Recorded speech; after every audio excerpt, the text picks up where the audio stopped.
Ok, ya lo estoy grabando, ¿ya? Ya lo estoy grabando. Entonces, decíamos precisamente esto. Entonces, fluoxetina, ¿ya se acordaron el nombre? ¿Ya lo googlearon? Ah, el Prozac, así es. Entonces, el famoso Prozac, ¿no? El Prozac, que todavía se vende como tal, ¿ah? Y que sigue siendo mejor como Prozac. Al menos en el país es como Prozac funciona mucho mejor. Y la sertralina. Pero sin embargo, no solamente nos sirve las inhibidores de la recaptación, no solamente nos sirve para depresión, nos sirve también, por ejemplo, para el trastorno obsesivo compulsivo. Probablemente más de uno de ustedes haya tomado, ¿no? Sertralina o de repente han tomado paroxetina, ¿no? Ataque de pánico. Yo me acuerdo que una sobrina me sacaron del hospital una vez porque estaba ¿cómo le llaman en las universidades? La clínica, ¿no? La clínica de la universidad con un ataque de pánico, ¿no? Entonces, es así, ¿no? O sea, a todo el mundo le puede pasar. Y entonces, obviamente, lo peor que puedes hacer ahí es darle un ansiolítico, ¿no? Lo único que vas a lograr es que la persona recrudezca más. Entonces, el manejo ahí en el ataque pánico va con inhibidores de recaptación también de serotonina. Entonces, tienen que ser, y va muy bien, y va muy bien. El ataque pánico es muy frecuente a la edad de ustedes, ¿ok? Es muy frecuente. Y sobre todo, también los trastornos de estrés postraumático. Miren ustedes las indicaciones tan importantes. Yo le diría que esas son incluso hasta más importantes que la misma depresión, la depresión real. ¿Ok? Entonces tenemos ahí. Entonces ahí tenemos lo clásico. Cogemos básicamente esta parte. Nos estamos quedando un poco en este nivel. Por eso que vamos a ver que después hay otras drogas importantes. Después las vamos a hablar. Pero cuando usábamos los antidepresivos tricíclicos, cogíamos los tres, pero cogíamos también los receptores muscarínicos de...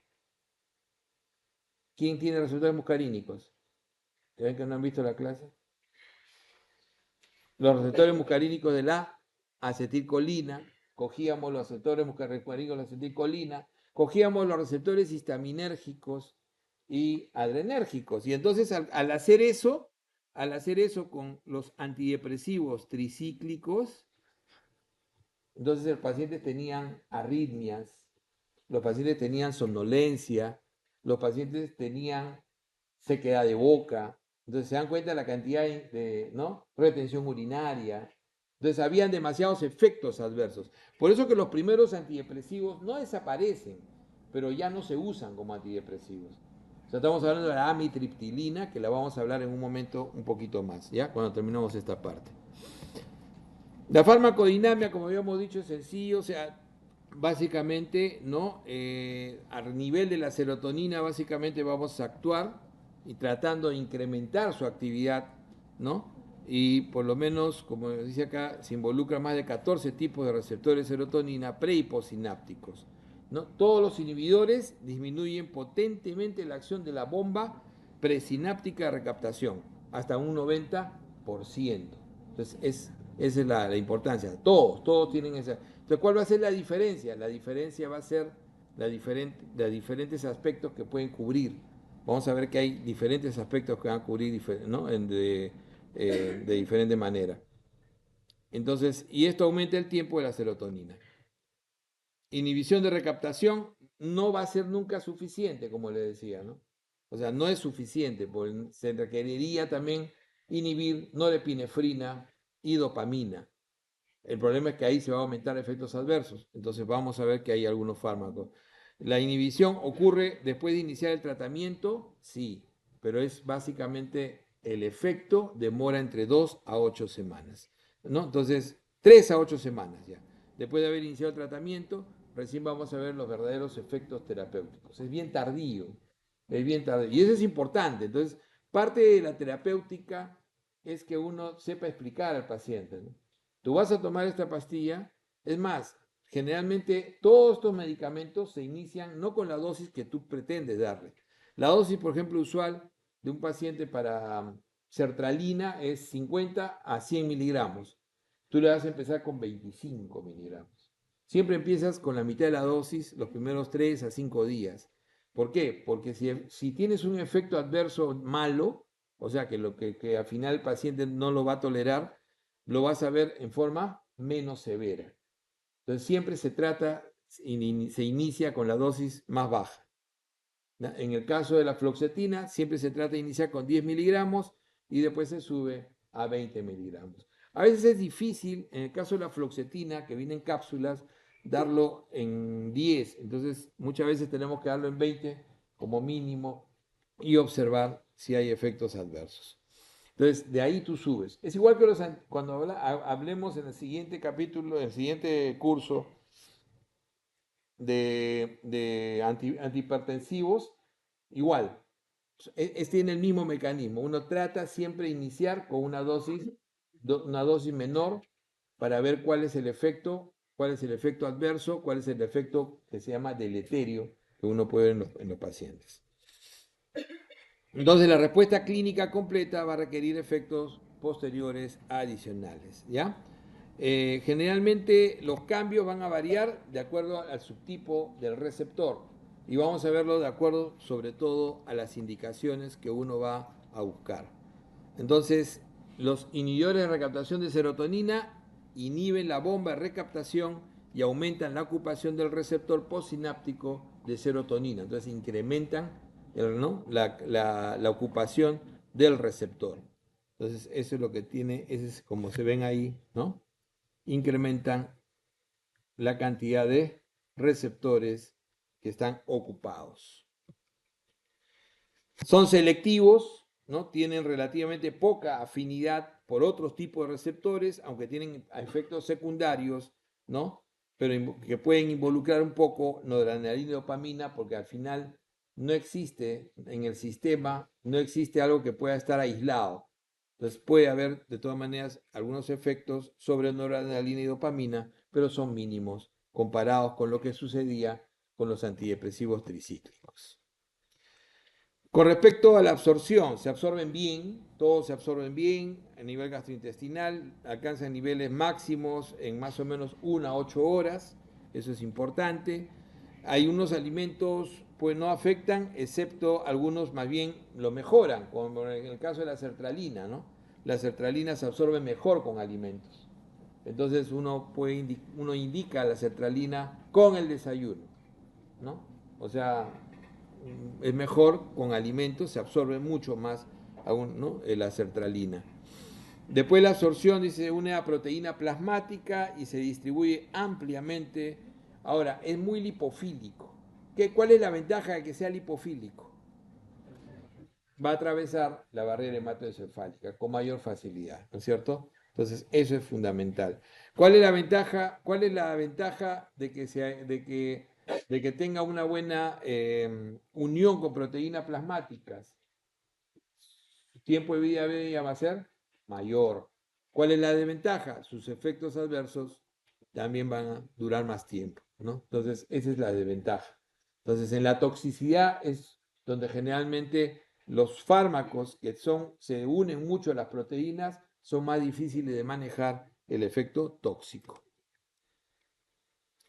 Entonces, básicamente se eliminan por el hígado, por lo tanto, siempre son fármacos que hay que cuidar cuando el paciente tiene falla hepática, eso es importantísimo. O sea, el paciente con falla hepática, muchos de estos fármacos no los pueden manejar bien o van a precipitar la falla y producen metabolitos activos, con excepción de la fluvoxamina. La fluoxetina produce un metabolito activo, ¿no? La norfluoxetina, que inhibe potencialmente la recaptación y tiene actividad antidepresiva. La vía media de eliminación más o menos es la siguiente, ¿no? Miren ustedes la vía media de eliminación. Citalopram, que se usa mucho en adultos mayores, 36 horas. Escitalopram, también igual 36 horas. Fluoxetina, 4 a 6 días, teniendo su metabolito activo entre 4 a 16 días. Ahora entenderán por qué citalopram y escitalopram, les decía, se usa más en adultos mayores. Porque hay que tratar de que el adulto mayor ¿no? Puede tener daño hepático y también puede ejercer mayor riesgo de efectos adversos. Entonces es más fácil manejar citalopram y escitalopram que manejar una fluoxetina, por ejemplo, una fluvoxamina 15 horas, paroxetina y sertralina 26 a 32 horas también es bastante bueno. En realidad lo que a mi parecer es mejor en adultos mayores es la sertralina. Sin embargo, estas son las drogas que más se usan en el mundo en adultos mayores. Citalopram y escitalopram. Son drogas más modernas, un poquito, pero tienen por ejemplo, en el caso de citalopram, prolongación del QT, lo cual puede ser importante, ¿no? Para adultos mayores. Entonces hay que tener cuidado. A veces cuando me preguntan un psiquiatra, oye, que mi paciente está con problemas cardíacos, es que si te está dando citalopram, puede prolongar el QT. Y la prolongación del QT puede generar arritmias ventriculares. Cuando tú prolongas el QT, tienes la posibilidad de generar arritmias ventriculares. ¿Quiénes son los que tienen más riesgo de arritmias ventriculares? Los adultos mayores. Entonces, sí.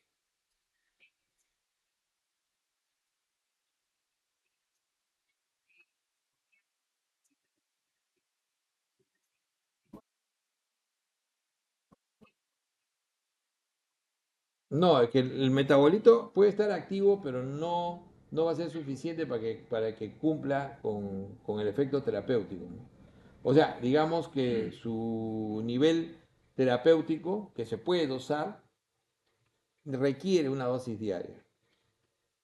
Lo que pasa es que en el momento de la retira es que tú vas a ver que el efecto se va a prolongar, pero no es en el momento no es en el día a día.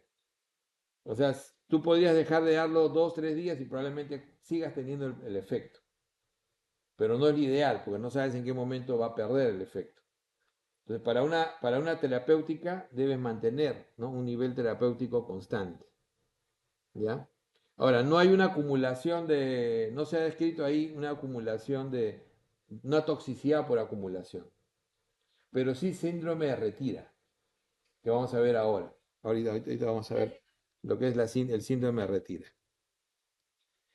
Ahora, también el otro problema de estas drogas es algo que habíamos hablado cuando hablamos de metabolismo. ¿Se acuerdan? Uno de los grandes problemas es metabolismo. Acuérdense que el ADME, ¿no? En la farmacocinética, ya hemos hablado un poco de absorción, pero lo que es el metabolismo, la distribución es la asociación con las proteínas, y ahora hablemos un poco del metabolismo. En el ADME, ¿no? En el metabolismo, recuerden que en el primer paso existe la citocromo P 450. ¿Cuántas familias tiene la citocromo P450?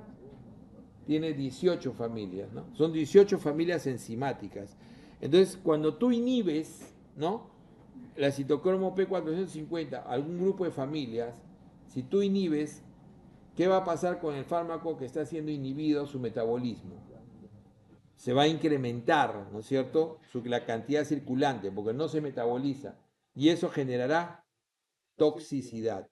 Entonces, puede generar toxicidad en algunos fármacos. Entonces, metabolizan otros medicamentos y provocan interacciones. Esas son lo que se llaman las interacciones ¿no? por interferencia en el metabolismo hepático.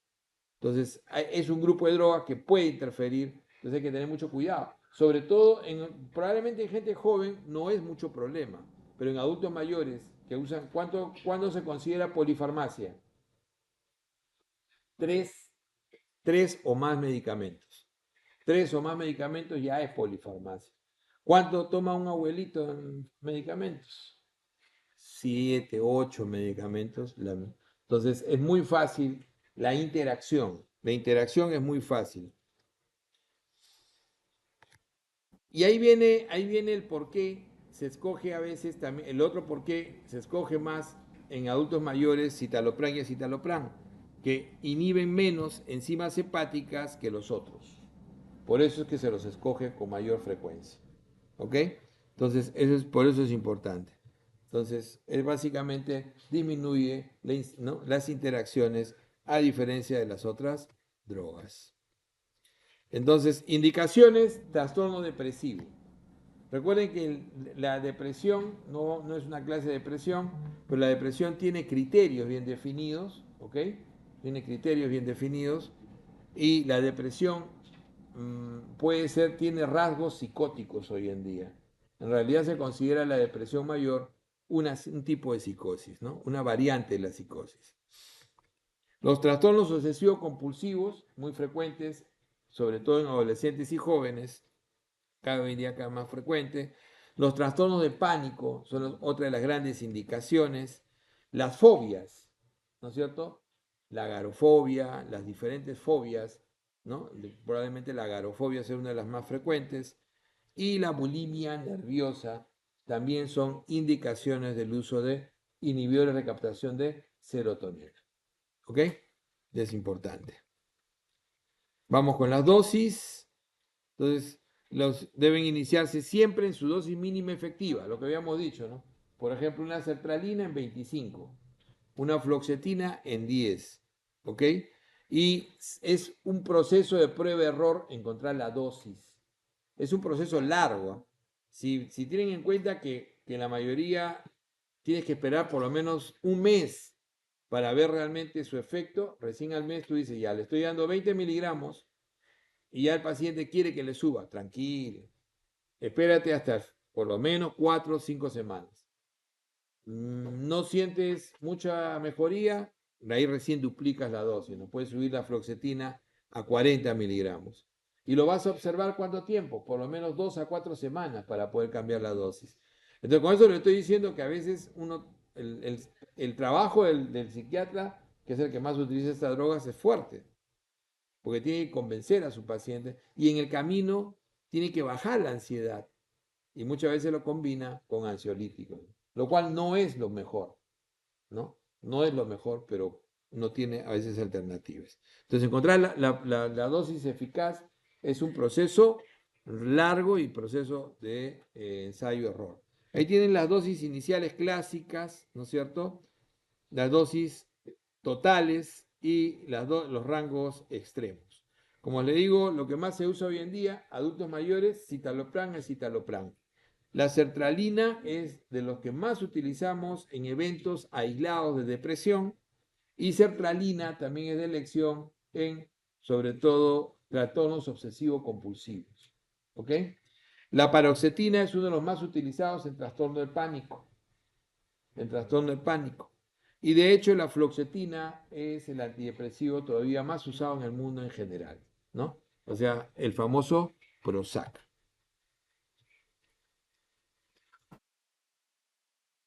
Los efectos adversos, los más comunes, digamos, sequedad de boca, todavía no puede haber cefalea, insomnio. El insomnio es uno de los más prevalentes y por eso que, ¿cómo se evita? Dándolo en las mañanas. El fármaco se da en las mañanas. Disfunción sexual también es uno de los grandes problemas, sobre todo cuando se da en gente joven. Somnolencia, como decíamos, es raro, pero se puede dar sobre todo con la paroxetina.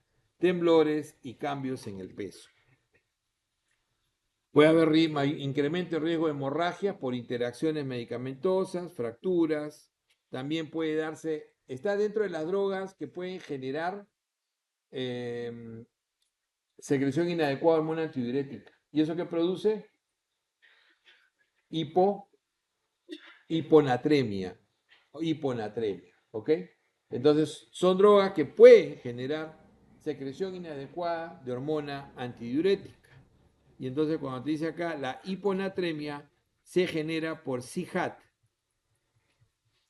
que es la secreción inadecuada de hormona antidiurética. Entonces, ahí tienen, miren, esto es, para mí siempre ha sido esto uno de los principales problemas, el déficit cognitivo. O sea, amitriptilina, que era un antidepresivo, que era lo que más se usaba en los años 70, 80, ¿no? Que era un antidepresivo tricíclico, uno de sus principales problemas era ¿no? El déficit cognitivo que podía producir.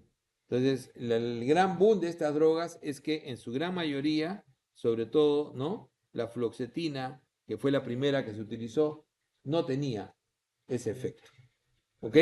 tiene la fluvoxamina y la paroxetina. Lamentablemente la paroxetina a veces es la droga más útil en los pacientes que tienen trastornos obsesivos compulsivos. Entonces, a veces se utiliza mucho en gente joven. ¿Qué cosa es el déficit cognitivo? Deterioro en la memoria, básicamente, ¿no? En la memoria, en las funciones superiores. Y ese es uno de los grandes problemas que puede generar este tipo de drogas, ¿ok? El insomnio, la hipotensión ortostática, la prolongación del QT, lo que les decía, ¿no? La prolongación del QT, sobre todo en citalopram y escitalopram, a pesar de que produce menos interacciones, una va con otra, ¿no? Produce menos interacciones, pero puede producir prolongación del QT. Y la prolongación del QT puede generar arritmias. ¿Y quiénes son los que hacen más arritmias? Los adultos mayores. El aumento del peso, que puede ser en paroxetina grave. Grave, ¿por qué? Porque la gente joven, cuando aumenta de peso, pues es una crisis más, ¿no? Entonces, y justamente quienes más utilizan paroxetina es la gente joven. Y la disfunción sexual, que es parejo en todos. En todos es parejo. ¿Ok? Entonces, ese es otro problema para el manejo ¿no? de los pacientes depresivos. Claro, le quita la depresión, pero les produce disfunción sexual. Entonces, cambias un problema por otro. Sí.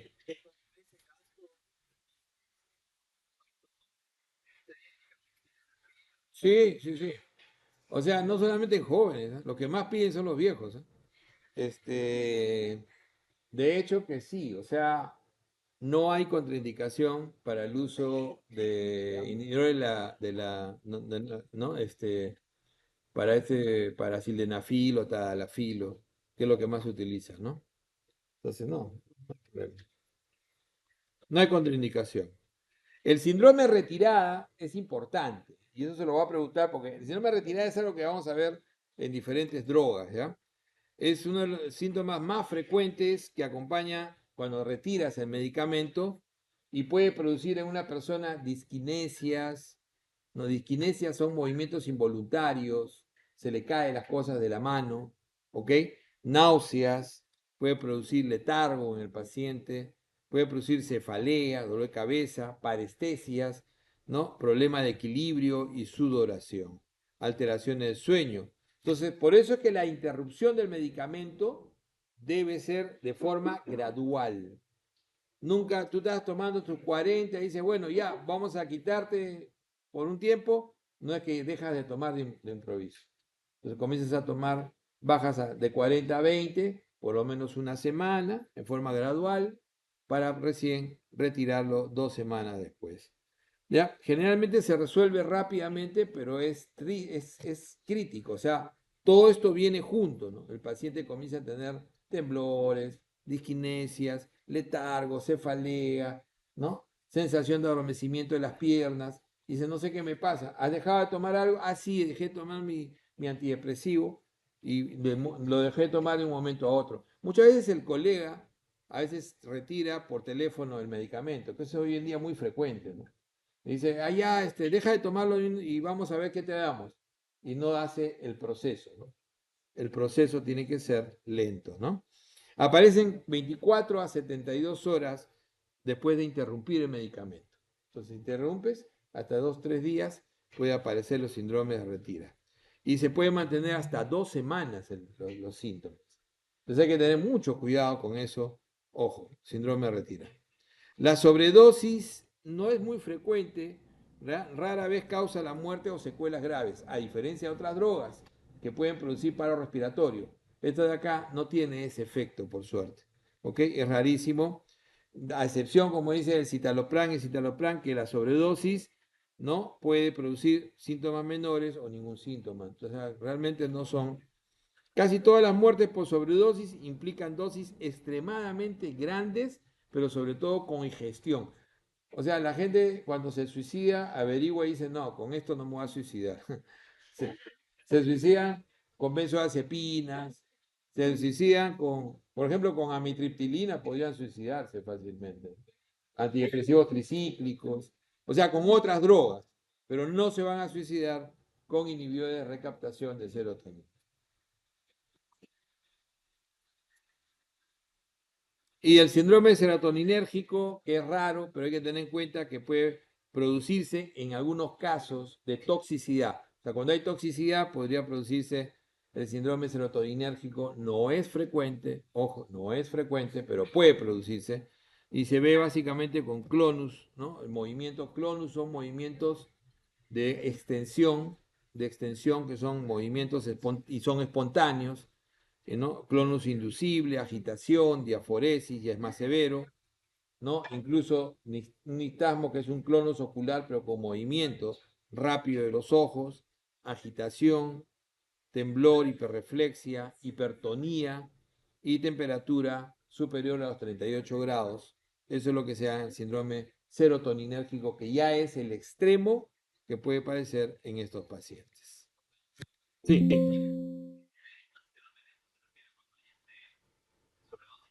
Sí, cuando hay toxicidad. Puede haber toxicidad en unos pacientes, por ejemplo, por acumulación. Dice, qué raro, ¿no? Le hemos dado una dosis más o menos, pero el paciente ha hecho, pero tenía falla hepática, por ejemplo. Entonces a veces se cruza con algo, ¿no? O con alguna otra droga, hace interacción.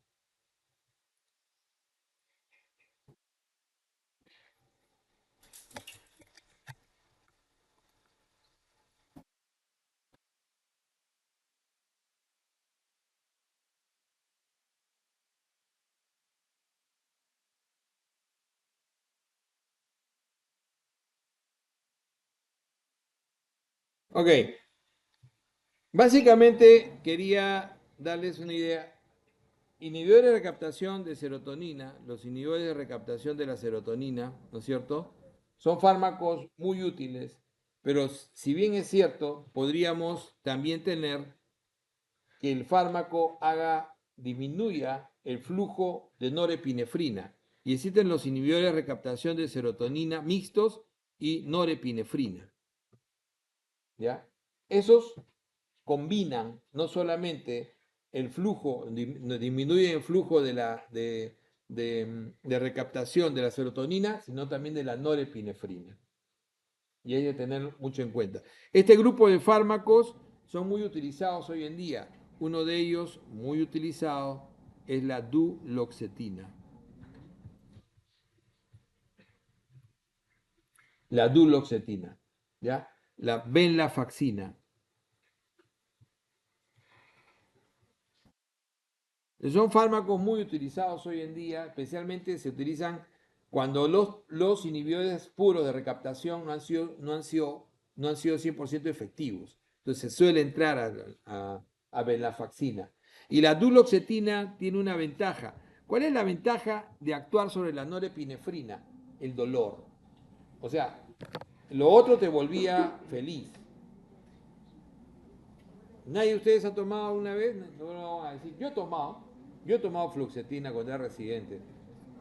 Como me tuve que ir a hacer la residencia y dejar a mi familia 1000 kilómetros de distancia, mi hija tenía recién un añito y pico, y obviamente caí en...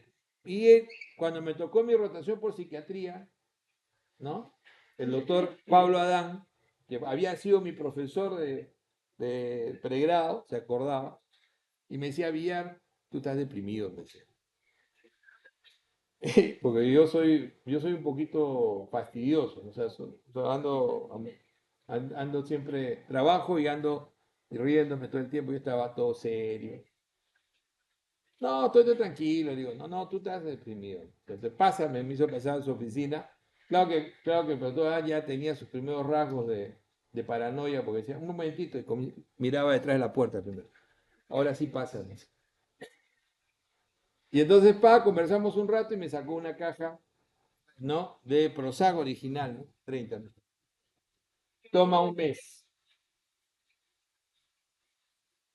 Yo rotaba en psiquiatría un par de meses, o sea, como internista roto en psiquiatría y pasaba visitas solo, pues me tenía mucha confianza con lo que hacía.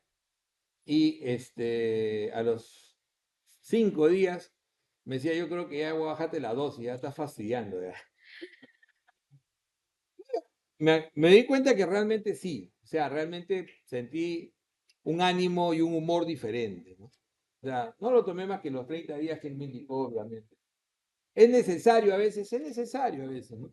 O sea, uno no quisiera tomar nunca nada, pero puede ser necesario. Y porque uno puede irse más profundamente. Yo tengo un amigo que cuando hacía su residencia, hizo su fellow en Chicago, en Estados Unidos, él me decía, yo no sé, hermano, dice pata, yo decía, ¿qué se va a deprimir nunca, no? Y Isaac me decía, no sé qué me pasó, hermano, pero yo la verdad que terminé hasta llorando. Y cuando me vio, me mandaron al médico, ¿no? Ni siquiera era un psiquiatra, sino un médico de familia experto. Le dijo, no, le dijo, ¿a qué hora entras a trabajar? Tú eres fellow. Fellow todavía es un residente, como decía, de cuarto año, que va a hacer su especialidad, ¿no? Le estaba haciendo geriatría mi pata y digo, ¿a qué hora entras tú? A las 7 de la mañana. ¿Y a qué hora te vas? A las 9 de la noche, ya.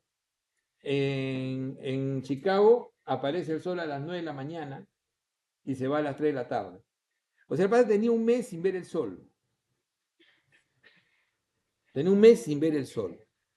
Te decía, tienes un mes sin ver el sol. Y recién ahí se dio cuenta, me dijo, era cierto. Salía de su casa de noche, o sea, salía a las 7, pero era de noche, porque recién amanecía a las 9. Así es lo que pasa en el norte del mundo. Por eso que en el norte del mundo se suicidan más, pues. Porque tienen poco sol. Hay países donde no ven el sol más que 1 o 2 horas a veces, en el invierno. Y me decía Lucho, yo salía y estaba otra vez de noche. Entonces, eso tiene que tomar en cuenta ustedes, ¿no? Yo veía a mis residentes arequipeños, ¿hay arequipeños acá? ¿Hay arequipeños acá? Sí. Yo veía a mis residentes arequipeños y al toque, al mes, 2 meses de empezar la residencia, tristes, les daba la nevada, se llama. ¿Sí o no? ¿Qué les da? Arequipeños, la nevada.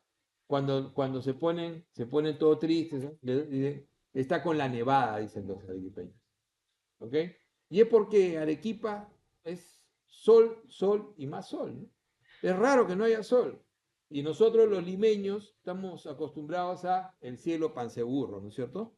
Entonces, a mí me gusta, pero ya estás acostumbrado, ¿no? Pero un arequipeño no se acostumbra con facilidad y eso baja rendimiento. Y eso baja. Claro, no le iba a dar a mis residentes, no le daba a mi residente, decía, bueno, me lo llevaba a buscar sol, ¿no? Me lo llevaba sin guía. Ustedes la ventaja que tiene que acá en Ñaña hay más sol, ¿no es cierto? Entonces, a mí me encantaría, yo vendría a dictar clases todas las semanas si llegara en 35 minutos, que era como se llegaba antes, ¿ah? O sea, yo conozco esto antes de que ustedes nazcan, ¿no? Cuando estaban en el izquierdo de sus papás, yo, yo ya venía acá incluso con pacientes, ¿ya? Y llegábamos en 35, 40 minutos. Está facilísimo, pues. Porque teníamos un club acá, no me acuerdo dónde está, del seguro. Teníamos un club de seguro, venía con pacientes acá, con adultos mayores. Pero ahora imagínense, yo salí de mi casa a las 4 de la tarde, ¿no? Yo llegaba a las 5:30, ¿no? Es de loco, pero ya creo que ya se va a arreglar me parece que pronto. Entonces no se olviden, ¿cuál es la ventaja de la duloxetina? Pregunta examen. La duloxetina es una droga que no solamente inhibe recaptación de serotonina, sino también de norepinefrina. Baja dolor y precisamente es la fármaco más útil hoy en día en el dolor crónico diabético. Es la droga número 1 y por eso en la neuropatía diabética. Entonces, mirando, doctor, ¿los antidepresivos se usan en dolor? Claro que sí, se usan en dolor, porque te elevan el umbral para sentir dolor. Entonces, cuando tú tienes un paciente con dolor crónico, le das un antidepresivo para subir el umbral. Entonces, para que tenga menos posibilidad de sentir dolor, para que su dolor se inicie más tardíamente o ya no se inicie. Y entonces ahí van a ver ustedes cómo volvimos a utilizar un antidepresivo tricíclico. Así se llama, antidepresivo tricíclico. Y volvimos a usar la amitriptilina. La amitriptilina se empieza utilizando 10 miligramos hasta 25, no más de 25 al día. Produce sequedad de boca, puede producir arritmias, produce retención urinaria, obviamente deterioro cognitivo. Yo he usado muchísima amitriptilina Porque son fármacos que en manejo de dolor actual es muy útil, pero en dolores crónicos. Y dicho sea de paso, el paciente que tiene dolor crónico ya no me preocupo mucho por su cognición porque ya la tiene deteriorada. El dolor deteriora la cognición, el dolor crónico más. El que vive con dolor vive deteriorado completamente, come menos, no solamente tiene dolor, come menos, respira peor, hace hipoxia durante la noche, tiene trastornos digestivos. O sea, el dolor no es solamente dolor. Dolor es lo único que tú expresas, pero todo lo demás que se expresa con el dolor. Cuando ustedes vean a una persona con dolor, dense cuenta que todo eso sucede en esa persona. Y también sucede la depresión. ¿Ok? Asociada. La amitriptilina ayuda mucho a estos pacientes. Y es una de las drogas que más utilizamos para elevar el umbral y mejorar el dolor. Por ejemplo, en la droga, ¿cuál es, cuál es la enfermedad de dolor crónico de causa no conocida que la OPS lo ha nombrado como la pandemia del siglo XXI? ¿Ah? ¿Alguien lo dijo por ahí? Fibromialgia, ¿no es cierto? La fibromialgia. ¿Conocen a Lady Gaga? Estuve en su concierto. Por eso tenía que viajar. Mentira. No, coincidí en Manhattan y no me iba a perder su concierto, ¿no? Bueno, es una gran artista. O sea, no es de mi generación, pero es una gran artista, ¿no? O sea, me parece excepcional. Pero me parece más excepcional, y eso es algo que ustedes tienen que leer, porque el médico que solamente de medicina sabe, ni medicina, bueno, que solamente quiere saber medicina, ni medicina sabe, ¿no? Entonces, el médico tiene que saber un poco también la historia de la enfermedad de la gente famosa, ¿no? Por ejemplo, ¿no? Y en este caso, ella, yo había leído, por eso me interesó escuchar su música, es al revés, ¿eh? Me interesó escucharla más porque leí alguna vez estudiando fibromialgia, yo soy un estudioso de fibromialgia, enseño fibromialgia, y entonces ella era una de las personas que se había superado una fibromialgia severísima, sin drogas al principio, ¿no? En base básicamente a yoga, a esfuerzo, a concentración, pero hasta que entendió, hasta que alguien le hizo entender, ¿no? No sé si han escuchado ustedes de un neurólogo famoso hindú, ¿cómo se llama el maestro este? Eh, Gupta creo que es, ¿no? Yandev Gupta. eh, y él le hizo entender, que es un neurocirujano muy famoso en Estados Unidos, que en realidad su dolor era real.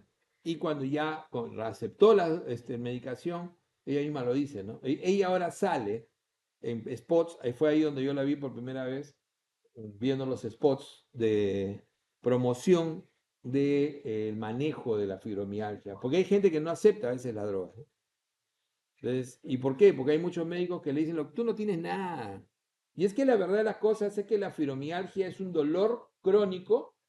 Dolor crónico significa 3 meses o más de dolor, de causa no conocida. Le has buscado todas las causas. No es un problema muscular, le haces pruebas y no puede, para que sea fibromialgia no puede tener proceso inflamatorio, o sea, tiene que tener un PCR normal, una velocidad de sedimentación normal, un hemograma, o sea, todo tiene que estar normal. Y se suele asociar a trastorno del sueño y se suele asociar, ¿no?, a síndrome de fatiga crónica. Imagínense, una persona con fibromialgia, además del dolor, tiene fatiga crónica. Entonces, si tiene que luchar no solamente contra el dolor, sino contra la fatiga. Entonces, uno de los primeros fármacos que demostró utilidad, utilidad en la fibromialgia fue la amitriptilina. La amitriptilina sigue siendo el fármaco probablemente uno de los más útiles. Hoy en día usamos más pregabalina, ¿ya? Pero dentro de los fármacos más útiles, dentro del manejo de la fibromialgia, está la amitriptilina. Y la amitriptilina, el problema, como le decía, es que no solamente disminuye la recaptación de serotonina, disminuye la recaptación de norepinefrina, disminuye la recaptación de dopamina, pero además de eso, activa receptores muscarínicos de la acetilcolina, ¿no es cierto? Activa receptores histaminérgicos y adrenérgicos. Entonces miren todo lo que hace. Por eso es que tiene muchos efectos adversos. En ese exceso de actividad es que los antidepresivos tricíclicos dejaron de usarse un tiempo, pero nunca se dejó de usar la mitriptilina, porque teníamos la mitriptilina en manejo de dolor. O sea, la mitriptilina la manejamos, por ejemplo, ustedes han hecho algo en neuro, ¿no es cierto? ¿Qué cosa es el dolor alodínico? ¿Qué cosa es la alodinia? ¿Alguien sabe? El dolor alodínico. Han hecho digamos, un poco de semiología, ¿no es cierto? Tienen esas clases, ¿no? Todavía no. Ya, entonces yo le digo, el dolor alodínico, ya, si tú tienes una parestesia, ¿han escuchado ese término, ¿no es cierto? Es cuando tienes una sensación de adormecimiento donde realmente no hay, digamos, un efecto, ¿no? Sino es un efecto pero lo sientes en ese sitio, ¿no? Está en esa pierna, etcétera, ¿no? Lo sientes más. Pero ¿qué pasaría si tú sientes dolor cuando te acarician? Claro, de repente algunos de ustedes acarician a su enamorada, está molesta y va a gritar, ¿no? Pero es otra cosa. Esa es otra cosa, ¿no? Pero ¿qué tal si ante un estímulo que debía ser placentero, la persona siente dolor? O sea, tú acaricias a una persona y debería sentir simplemente placer, ¿no? Pero sin embargo, pasa la mano y el paciente, como si le estuvieras, como si le estuvieras pelando la piel, ¿no? Eso se llama dolor alodínico. El dolor alodínico es uno de los peores que hay y se asocia a compresión, ¿no? A síndrome de compresión medular, a una serie de problemas, sobre todo postraumáticos, ¿ya? Entonces el dolor alodínico es un dolor muy severo. Una de las drogas que mejor controla el dolor alodínico es la amitriptilina. Es ideal para las alodinias. Se las voy a preguntar, ¿ya? Entonces, ahí tienen ustedes varios, miren. En general, todo dolor crónico, incluso los dolores de cáncer, todo dolor crónico, el umbral se eleva con amitriptilina. O sea, la amitriptilina es una de las drogas más utilizadas en manejo de dolor crónico. En fibromialgia es una de las primeras drogas a utilizarse y en alodinia es la droga de primera elección. O sea, a veces una cosa es que lo puedes usar y otra que es primera elección. Siempre tengan eso en cuenta. ¿Qué cosa es primera elección para una neuropatía diabética? Duloxetina. Duloxetina. O sea, ya se van dando cuenta. Ok. Y dentro de los antidepresivos hay unos que se llaman los nuevos antidepresivos. O sea, lo que se llaman los antidepresivos, ¿no? Atípicos. Los antidepresivos atípicos, por ejemplo, que tienen solo actividad sobre norepinefrina y tienes el bupropion.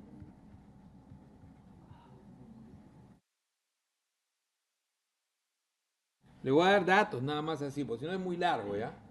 ¿Qué es el bupropion? Porque es importante como un antidepresivo así. No se usa mucho en depresión, pero el bupropion es la mejor droga para dejar de fumar. Es la droga de elección, porque cuando tú fumas, ¿fuman ustedes o no? ¿Por qué son mentirosos? ¿Por qué son mentirosos? Yo fumaba de alumno, empecé a fumar a los 15 años, ¿eh? Mi abuelo fumaba 7 cajetillas diarias. Y yo llegué a fumar dos nomás. Hasta que empecé a toser, ¿no? A los 25 años. Y ya lo dejé. Y ahora mi pulmón parece que nunca hubiese fumado. Pero ha tenido, ¿cuántos años tiene que pasar para que un pulmón, después de dejar de fumar, se normalice? Si es que se normaliza. Está estudiado. 13 años. Recién a partir del sexto año baja un poco el riesgo. Pero recién a partir del 13º año, ese pulmón comienza a ser casi normal. ¿Se dan cuenta? Y es real, ¿eh? Yo les digo porque Yo tenía un pulmón que a los 25 años me asusté, veía los tractos fibrosos y dije, ya me fregué. En esa época no se sabía mucho, mucho tampoco y bueno, dije, pues bueno, tendré que irme cuidando, dejé fumar. Lo primero que hice, obviamente, dejé fumar. Pero yo dejé fumar, cuando dejé fumar y simplemente dije, no fumo más y no fumo más, no me pasó nada. Pero hay gente que tiene adicción a la nicotina como efecto, ¿no? Como una droga, ya se retira. Entonces, en los que tienen adicción a la nicotina, se les tiene que dar parches de nicotina. O chicles con nicotina, para que progresivamente vayan quitando esa adicción. Pero lo peor de la, ¿cómo se llama? Lo peor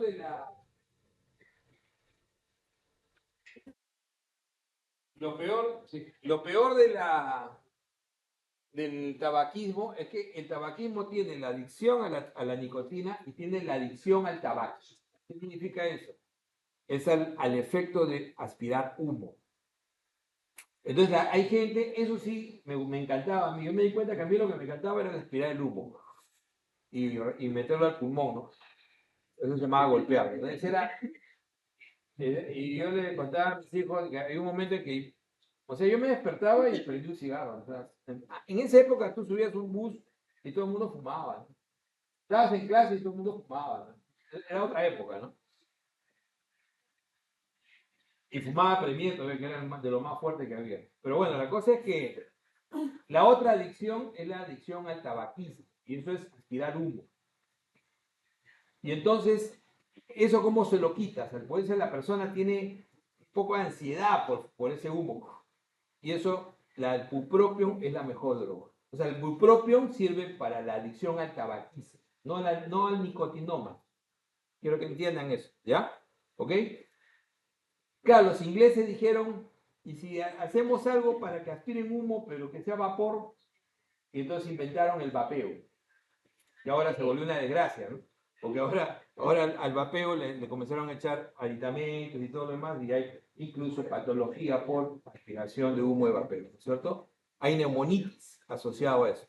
Pero bueno, pero el vapeo es una estrategia también para que tú dejes, porque es para que la gente que tiene esa necesidad de aspirar humo, por ejemplo, mis dos hijas, las dos vapean, pero porque es parte, pues, al menos ya no fuman, pues. Antes fumaban. Al menos ya no fumaban.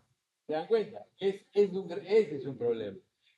Claro, no le voy a dar bus propio, ¿no? O sea, al final ellas, yo creo que también mucho del vapeo es parte de su society, ¿no? Yo me doy cuenta que en sus clubes, en sus círculos sociales es lo común, ¿no? Es lo común, ¿no? ¿Sí o no? Entonces, eso es así. Entonces, el bupropión es una droga interesante. Es la droga de elección para el tabaquismo.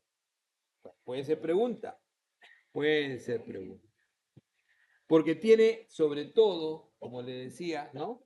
Es un atípico que tiene sobre todo actividad sobre norepinefrina pura. Entonces, tiene esa sensación de disminuir la adicción. Entonces, esos son y ya no, simplemente por historia, acuérdense que antes que los antidepresivos tricíclicos habían los llamados IMAO, inhibidores de la monoaminoxidasa, que ya son fármacos desaparecidos, que tenían muchos efectos adversos, ¿ya? Los IMAO, los inhibidores de la monoaminoxidasa, ¿ok? Acuérdense que ¿qué cosas son las monoaminas? Las monoaminas son eso, pues, la serotonina, la dopamina, son monoaminas, ¿ok? Esos son monoaminas, ¿ok? Vamos entonces ahora a ver lo que es básicamente el inicio de las benzodiazepinas, ¿no es cierto? Entonces, la ansiolisis, ¿no? Miren, de acá ya no está tranquilazo. La ansiolisis, el efecto de la benzodiazepina. Recuerden ustedes que cuál es el gran controlador a nivel central, la GABA. Entonces, si tú generas, ¿no? Generas un influjo de GABA, eso va a producir básicamente vas a bajar un montón, vas a poder controlar incluso el exceso de actividad. ¿Qué puede ser el exceso de actividad de una neurona? La actividad irracional de una neurona sería la epilepsia. Así es, la epilepsia. Entonces inhibes esa excitación, ¿no es cierto? ¿Por qué? Básicamente abriendo los canales de cloro, fundamentalmente. Entonces ahí tenemos básicamente el Valium, que es el diazepam, ¿no? Que es la droga más utilizada todavía hasta el día de hoy, ¿eh?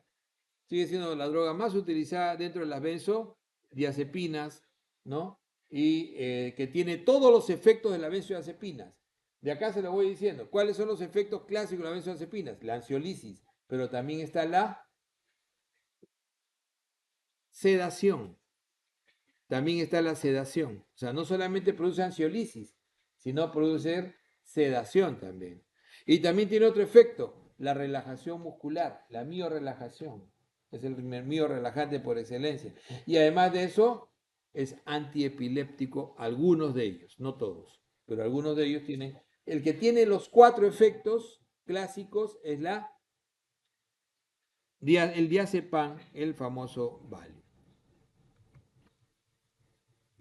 Entonces las benzodiazepinas fundamentalmente se unen a receptores ácido gamma aminobutírico tipo A, a los GABA tipo A, que son responsables de la mayor parte de la neurotransmisión en el sistema nervioso y un objetivo importante de qué, por ejemplo, del alcohol, de los barbitúricos, los relajantes musculares y otros medicamentos con efecto sedante.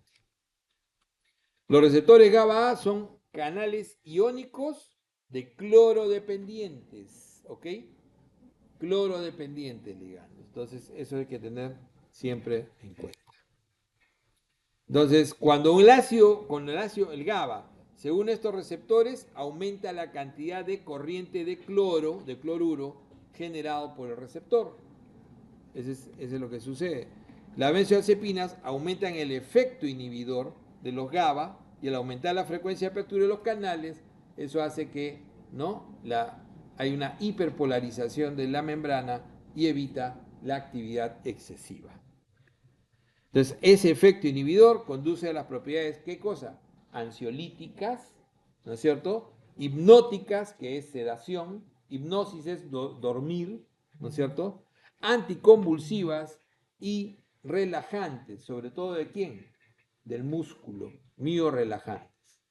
Entonces, no hay mejor manera de quitarse una contractura muscular que con un diazepam, por ejemplo, ¿no? Claro, el problema es el efecto adicional que te va a dar, ¿no? Te va a sedar también un poco.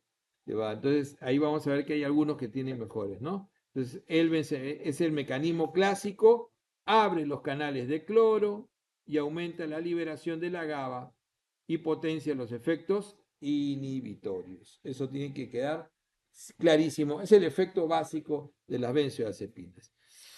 Pueden ser de acción muy corta. ¿Para qué me serviría de acción muy corta? Para inducción de la sedación, ¿no es cierto? Entonces, es toda benzodiazepina de acción corta es un gran inductor para la anestesia, la preanestesia inicial. Ejemplo, midazolam, clásico, ¿no? Entonces, lo primero que hace es, le induces a que el paciente, ya, y después ya entras con el anestésico real. Intermedio y prolongado, 1 hora o más. Hay al menos 3 determinantes de la velocidad. ¿Cuáles son los determinantes en las benzodiazepinas? La vida media, la tasa de absorción y la lipofilidad. Ya sabemos que son los grandes determinantes de lo que es básicamente el tiempo de acción. Entonces, ahí tienen ustedes, por ejemplo, las drogas más utilizadas. Tenemos el alprazolam, que es el ansiolítico por excelencia. Este es el ansiolítico por excelencia, típico ansiolítico, el más utilizado en el mundo, ¿ok? Que va de 0.5, generalmente la tableta típicamente tiene 0.5 miligramos, ¿ok? Inicia después más o menos una hora, tiene metabolitos activos y su vida media es intermedia. El bromazepam, que se usa ya poco en el país, tiene una vida media más larga, ¿ok? Tiene una vida media mucho más larga. El clonazepam, que es excesivamente utilizado en los últimos años, es una muy buena droga, tiene un efecto también antiepiléptico importante, sobre todo en lo que es crisis mioclónicas, el clonazepam, pero se ha usado demasiado, sobre todo en adultos mayores, como ansiolítico. En realidad, el problema de las benzodiazepinas es que dejan residuo. Cuando tú usas una benzodiazepina como hipnótico, el problema es que deja residuo. ¿Qué significa eso? Que al día siguiente sigues algo somnoliento. Entonces no es útil. A mí a veces cuando alguno de ustedes me pregunta, doctor, ¿puedo tomar un clonazepam o un alprazolam para dormir porque no duermo? No, va a ser peor el remedio que la enfermedad, porque los va a dejar, claro, puede ser que los ayude a dormir un poco, pero después el día siguiente los va a dejar aletargados. Y eso no se requiere pues, para estudiar, ¿no es cierto? Precisamente va a ir en contra de cualquier esfuerzo. El diazepam, que es la droga clave, el lorazepam, que es muy utilizado, ¿ok? Como hipnótico y también en la emergencia, las dos drogas que se utilizan en la epilepsia, en la emergencia, son diazepam y lorazepam. Son las drogas más utilizadas para el efecto del manejo de la epilepsia aguda. Son las drogas que se suelen... La más utilizada sigue siendo diazepam en nuestro medio. Pero en otros países el lorazepam, y ya está entrando cada vez con más fuerza en nuestro país, el uso del lorazepam como fármaco de emergencia en la crisis epiléptica. Recuerden que la epilepsia, el gran problema es la crisis de convulsión. Generalmente todo el mundo se desespera, ¿no? No es que no que no sea, incluso no es una emergencia 100%. El paciente, la posibilidad de que el paciente quede con daño es bastante alejada, salvo que pase de 5 minutos de convulsión.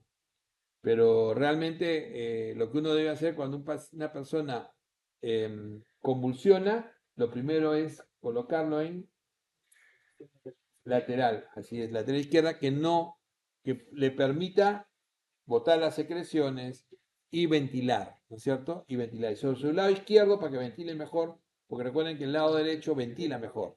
Así es.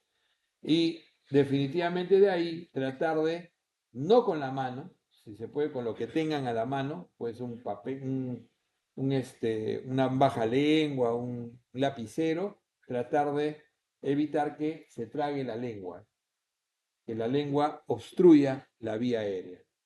O sea, eso es lo importante. Están en un hospital y tienen oxígeno, pónganle oxígeno. Ese cerebro requiere oxígeno. Y lo de la droga no tiene que ser, no es la primera acción. Recuerden que primero es la vía, siempre es la vía aérea. Siempre es preservar la vía aérea. Entonces, acción larga, acción intermedia, clonazepam, acción corta y ultra corta, como le decía el midazolam, el típico fármaco inductor en lo que son los procesos de anestesia clásica.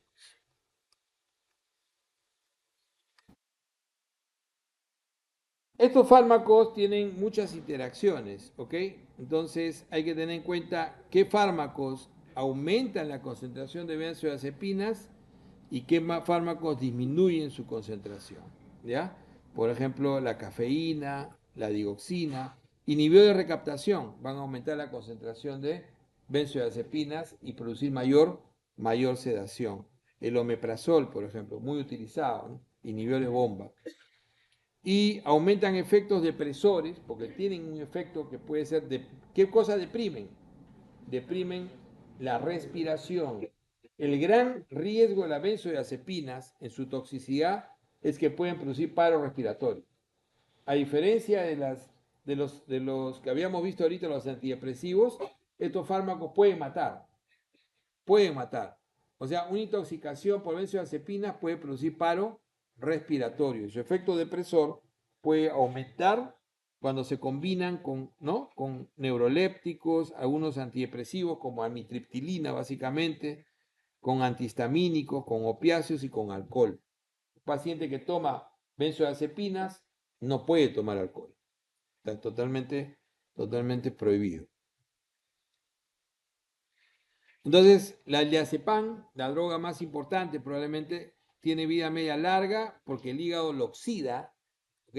Lo oxida y se metaboliza en oxazepam, que es un ansiolítico activo de vida media larga. Entonces, eso es lo interesante, ¿ok? Es mucho más lento en ese sentido. La mayoría de benzodiazepinas se van a absorber completamente, pero tienen diferentes velocidades de absorción. Hay ahí un problema también, ¿no? El diazepam, por ejemplo, se absorbe bien a nivel intramuscular, pero no se absorbe bien por vía intrarrectal, por ejemplo. A veces se utiliza por vía intrarrectal y no se va a absorber bien. Perdón, no se absorbe bien por vía intramuscular y por vía intrarrectal puede absorberse bien, pero sobre todo en niños. Eso hay que cambiarlo, ¿ya? Por vía intramuscular, la absorción del diazepam es errática. No tiene un nivel que se pueda ser útil.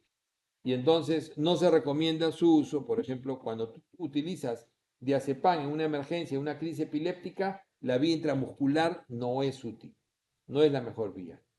En pediatría se ha demostrado que la vía rectal es útil, es rápida. En adultos no tanto, pero en niños sí. En niños sí. Y la mejor vía obviamente es parenteral, ¿no? Tiene que ser endovenosa, pero no por vía intramuscular. Y es un gran error, ¿no? Cuando el paciente convulsiona, le ponen a la nalga y dice, no funcionó, ponle 10 más. Pero ¿no? Es que la absorción por vía intramuscular es errática, ¿ya? Es errática. Entonces, va a funcionar en algunos, no va a funcionar en otros. Eso significa errático, o sea, no sabes cuál va a ser. Algunos absorberá bien, otros absorberá intermedio, otros no absorbe. Entonces, ese es el problema. No tienes, no tienes un parámetro de absorción constante. Cuanto mayor la lipofilidad, entonces la benzodiazepina, más rápido ingresa al cerebro y produce mayor efecto ansiolítico. La lipofilidad varía hasta 50 veces en las benzodiazepinas. El diazepam es el ejemplo de una benzodiazepina altamente lipófila y el lorazepam menos lipófilo. Por eso que el diazepam ingresa y es útil en todos sitios. Como decíamos, las indicaciones son ansiolíticas en episodios maniáticos, en el bipolar, por ejemplo, en el síndrome de privación alcohólica, en la excitación psicomotriz, en el insomnio, ¿no? En el insomnio, por ejemplo, la indicación como hipnótico y sedante, la inducción anestésica, por ejemplo, el midazolam, el relajante muscular, ahí el más efectivo es siempre el diazepam, la contractura muscular, justamente el diazepam, anticonvulsivante, el diazepam y el lorazepam, ¿no? El clonazepam se utiliza en las crisis mioclónicas, básicamente.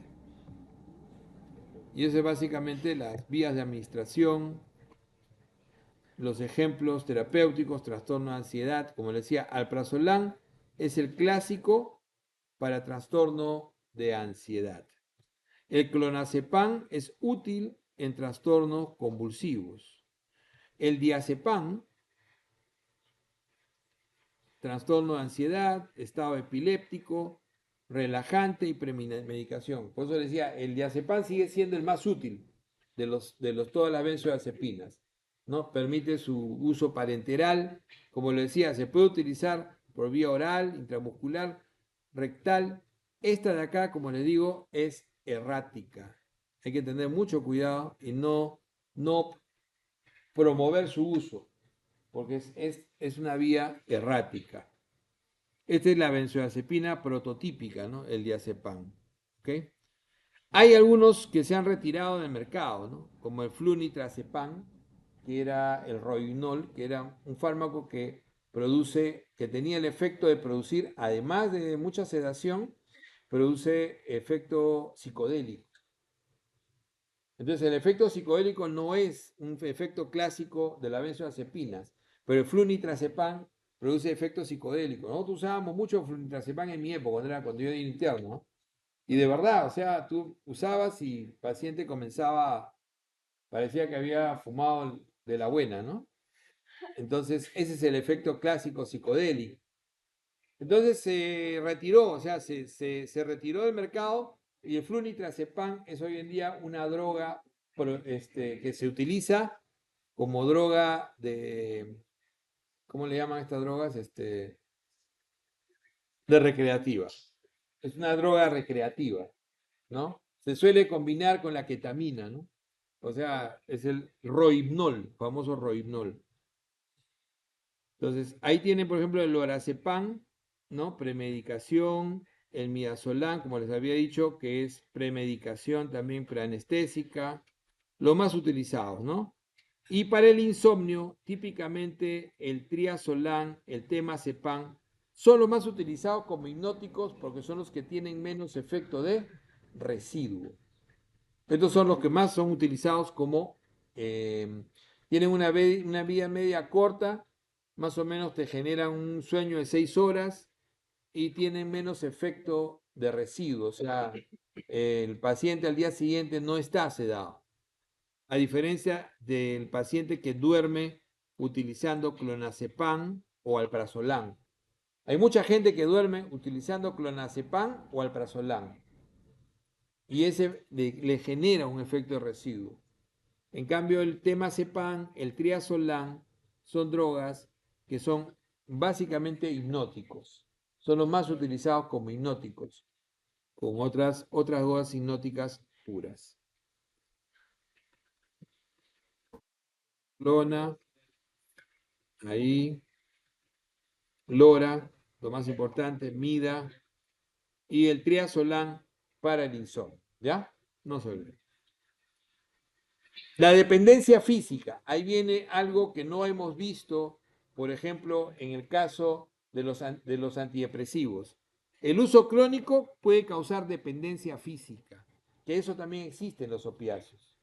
¿Ok? Entonces la dependencia física demuestra el síndrome básicamente de abstinencia de benzodiazepinas, que es diferente al síndrome de retirada. ¿Ok? Es mucho más severo. La dependencia física es mucho más severa.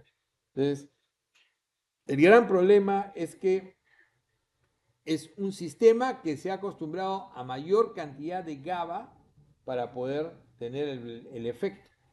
Y entonces eso ya ha sufrido una adaptación. Y entonces hay una dependencia por su uso crónico. Los pacientes que usan benzodiazepinas 2 años o más, se ha demostrado, por ejemplo, que deterioran mucho su cognición. Entonces hay gente que vive tomando benzodiazepinas y su estado, y a pesar de eso funcionan, pero lo más probable es que funcionarían mejor si no las tomaran. O sea, hay un deterioro cognitivo demostrado alrededor del uso de las benzodiazepinas. Sí,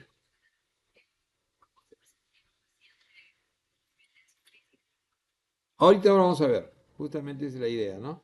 Entonces, lo primero es que hay una respuesta reducida al receptor GABA tipo A, ¿no? Y cambios de expresión, básicamente, en la exposición crónica a benzodiazepinas. Y eso va a hacer que tenga una respuesta inhibitoria reducida. Hay una mayor expresión de receptores glutadérgicos, excitadores tras la abstinencia y después de una exposición crónica, lo que podría ser la base de síntomas que vamos a ver. Los síntomas básicamente, ¿no? No es como el síndrome retira, sino fundamentalmente el paciente va a tener mayor ansiedad, o sea, va a estar bastante ansioso, tremor, puede incluso llegar a convulsionar, ¿cierto? Entonces puede llegar al extremo de la convulsión, va a tener, por ejemplo, un insomnio prolongado, movimientos involuntarios. Entonces, eso es lo que suele presentarse como síndrome de abstinencia. ¿Qué es lo que se hace para bloquear el efecto tóxico, que es diferente? O sea, el síndrome de abstinencia te produce un síndrome básicamente de hiperexcitación, insomnio, ansiedad, ¿no? Tremor, taquicardia, etcétera. Pero la toxicidad es diferente, es al revés. La toxicidad, el exceso, una persona, por ejemplo, que se tomó 20 tabletas de azepam para autoeliminarse, o un adulto mayor al cual se le dio clonazepam 2 miligramos para dormir durante varias noches y termina no despertando varios días porque tiene falla hepática. Eso es muy frecuente en los hospitales. ¿Eh? Entonces el abuelito ya no se despierta, doctor, ya parece que estuviera en coma. Pero él entró caminando, sí, ¿qué le están dando? No, es que en la noche comenzaron a dar, alguien le indicó clonazepam, ¿de cuánto? De 2 miligramos, sea malo. Pues. Y es lo que hay en el hospital, de 2 miligramos. Y eso lo hemos visto un montón de veces. Entonces, ¿cómo haces para revertir el efecto de la benzodiazepina? Sea porque te trataste de autoeliminar o sea porque se te pasó la mano en la dosis. Y entonces el antagonista se llama flumacenilo, ¿ya? El flumacenilo es el antídoto de las benzodiazepinas. Incluso el efecto benzodiazepínico existe, el efecto benzodiazepínico innato, o sea, sin tomar existe ¿no? Existe autobenzodiazepina, digamos así. O sea, tú cuando tienes ansiedad, tu cerebro produce, ¿no? Produce efecto benzodiazepínico para tratar de calmarlo. O sea, es parte del proceso natural. ¿Ok? Entonces, hay gente que se ha visto que muchas sustancias, como por ejemplo derivados del amoníaco, pueden producir efecto benzodiazepínico prolongado y pueden producir somnolencia. Y entonces, por ejemplo, en la insuficiencia hepática, ¿no? El paciente con insuficiencia hepática que hace una encefalopatía hepática, muchas veces entra en somnolencia y puede entrar en coma. Entonces, uno de los medicamentos que se probó y funcionó en algunos casos fue justamente el flumacenilo. El flumacenilo es un fármaco que está siempre en los coches de paro, ¿no? En los coches de emergencia, porque el paciente puedes revertir los efectos. Tú puedes utilizar a un paciente un midazolam para intubarlo, por ejemplo, usar 5, 10, 20, 5, 10, 15 miligramos de midazolam porque necesitas plancharlo para intubarlo, pero el paciente va a entrar en paro respiratorio. Entonces, lo intubas y ya no respira por sí solo. Y vas a tener que, ¿no? Incluso meterlo en un ventilador. Entonces, no sería lógico, ¿no? Entonces, ¿qué haces para evitar eso? Una vez que ya lo intubaste, una vez que hiciste el procedimiento y ya tienes que revertirlo, puedes revertir el efecto, si es el efecto de la benzodiazepina, lo reviertes con flumacenilo.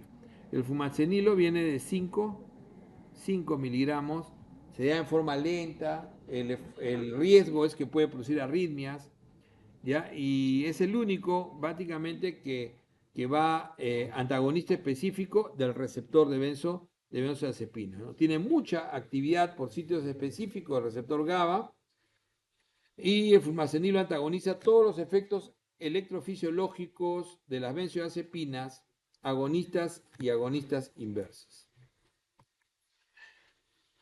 El medicamento solo existe en vía endovenosa, ¿no? Ampolla de 5 miligramos, se suele diluir, generalmente es suficiente con 5 miligramos para revertir.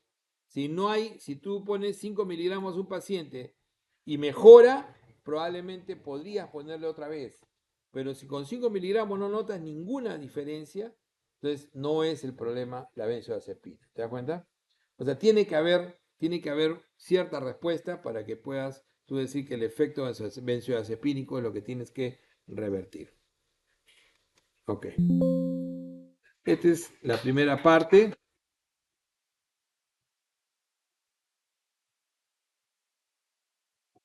Vamos con la última parte que es más cortita.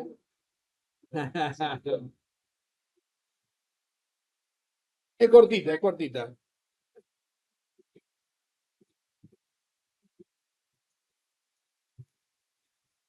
Esta es cortísima, 5 minutos, 5 minutos, 5 minutos, ¿ok? Hay miedos que son ancestrales, ¿ya? Y se han estudiado y se han visto que están marcado genéticamente. La epigenética es algo que te marca, por ejemplo, probablemente a los peruanos, yo la vez pasada escuchaba un sabio realmente, que probablemente la epigenética nos ha creado ese temor a una generación contra el terrorismo. Dicen, ¿a usted le gusta a tu generación te ruquea todo? Sí, pues, pero, o sea, lo que vivimos no es reproducible, o sea, ni siquiera es reproducible por un video, ¿no? Ustedes tendrían que haberlo vivido, ¿no? O sea, yo le digo así, ¿no? Yo nunca he sido un tipo de miedos, o sea, pero en esa época realmente fue duro, ¿no? A mí me balearon 2 veces, me pusieron un coche bomba en la esquina de mi casa, o sea, cosas que uno a veces se olvida, ¿no? Cosas que uno a veces se olvida y uno dice, y yo trabajé en el hospital de policía y he visto llegar gente con, o sea, con los ojos afuera, ¿no? O sea, un muchacho que me decía que había estado en el coche bomba de la SUNAD y me decía, doctor, no sé por qué no puedo ver, y yo tenía sus ojos en la mano, ¿no? O sea, cuando lo estaba limpiando encontré sus ojos, ¿no? Es una cosa así, cosas increíbles que... esos son los grandes temores que crea la epigenética. Existen los temores ancestrales. Cuando ustedes escuchan el sonido de un temblor, un terremoto, hay gente que con el solo sonido se desespera. Y tú no sabes por qué. Y te ha estudiado. No es miedo, no lo pueden controlar. Por ejemplo, hay gente que no puede controlar se desespera, su cerebro se descompagina completamente y se desesperan y no entienden razones. Tienen que salir, se desesperan, atropellan a quien sea, salen como sea, ¿no? Entonces, eso se ha estudiado y eso tiene que ver básicamente porque probablemente sea de una línea de sobrevivientes de una hecatombe, de una hecatombe de ese tipo, ¿no? Acuérdense que ha habido en la historia de la humanidad, pues, ha habido épocas en las cuales probablemente un terremoto pues, podía durar 2, 3 horas. Era una cosa de loco. Iba destruyéndose todo y nosotros somos el producto de los que sobrevivieron. Acuérdense que la humanidad estuvo a punto de desaparecer hace más o menos 15.000 años y solamente sobrevivían aproximadamente 8 a 10.000 personas en todo el mundo. Y de esas 8 de 10.000 personas que sobrevivieron en esa época, es toda la humanidad de hoy. Porque todos somos hijos de la misma matriz, al final, ¿no? De hecho, nos vemos diferentes, pero tenemos la misma genética y el mismo origen. Y uno de los temores ancestrales que se ha visto en estos estudios interesantes es la epilepsia. Todos, todos, yo lo he visto a lo largo de mi vida como médico en emergencia, cómo hay gente y hay enfermeras que cuando llega un paciente epiléptico, ellas tiemblan más que el epiléptico. Oye, cálmate, tranquilízate, échalo, ponlo al costado, tranquilo, no pasa nada. Y es que la epilepsia es algo que nos asusta ancestralmente. Entonces uno tiene que entender, les digo, les hago este preámbulo porque ustedes van a ser médicos, pero, y se van a dar cuenta de cuando ya entren a la práctica y cuando ya estén en una emergencia, cómo la familia llega a veces en un estado de desesperación extremo de ver convulsionar a un niño. Yo he visto convulsionar a mi hermana, convulsión febril, ¿no? He visto eso, o sea, lo he vivido a los 8 años. He visto convulsionar a gente en cantidad. Y también he visto de todo, ¿no? Me acuerdo que una vez me hicieron una interconsulta a sala de operaciones porque una paciente que iba a operarse estaba convulsionando y no paraba de convulsionar. Decía, estatus convulsivo. Yo estaba de guardia y me voy entro a la sala de operaciones, me pongo todo mi check entro y la veo y la fulana cuando entro me doy cuenta que la fulana estaba y me seguía con la mirada.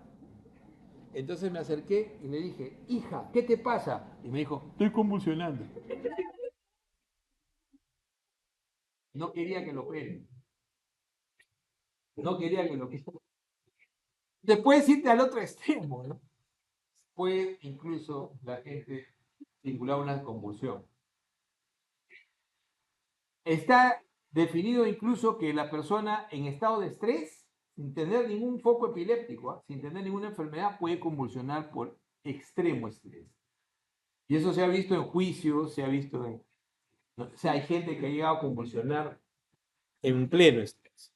Entonces, la epilepsia, la convulsión es algo así. Tienen que tener claro que una crisis convulsiva no hace una epilepsia. Es el primer concepto clave. Cualquiera de ustedes puede convulsionar por hipoxia, ¿no? Porque, claro, ¿cómo se llama? Se tragaron la lengua, se aspiraron. Claro, su cerebro se dañó un poco, pero tienen bastante cerebro, por suerte, ¿no? Entonces, pero cualquiera puede convulsionar en un estado agudo de indefensión, de estrés, de fiebre extrema, ¿no? O también incluso, como le decía, en un estado alcohólico, por ejemplo.